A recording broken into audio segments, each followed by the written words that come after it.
عمران خان کی جان پہ حملہ، پاکستان کی سلامتی پہ حملہ ہے، پاکستان کی جمہوریت پہ حملہ ہے، پاکستان کی خانہ جنگی کی سازش ہے۔ یہ عمران خان کی جان لینے کا ایک منظم منصوبہ ہے۔ عوام کی طاقت کے آگے کوئی کھڑا نہیں ہو سکتا، اور رانا ثناءاللہ جیسا اجرتی قاتل اور ذہنی مریض جس کا بار بار یہ ذکر کر رہا ہے، جس کا یہ بار بار ذکر کر رہا تھا کہ ہم کچل دیں گے، 25 تاریخ کو یہ چلے گئے،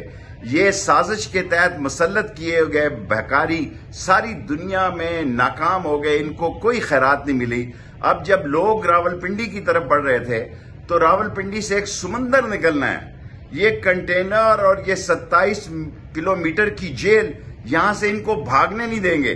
ان کو قانون کے حوالے کریں گے۔ میں عوام سے اپیل کروں گا کہ وہ پرامن رہیں، قانون کو ہاتھ میں نہیں لیں۔ اللہ کا شکر ہے کہ عمران خان کی جان بچ گئی ہے، اور میرے مولا نے چاہا تو یہ کرمینل مائنڈڈ ذہنی مریض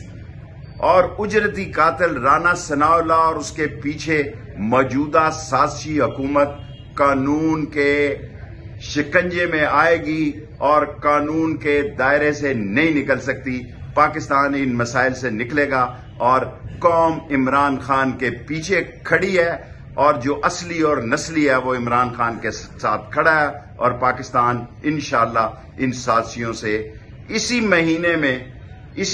میں ان کو بے نقاب کر دے گا، اور پاکستان آگے بڑھے گا۔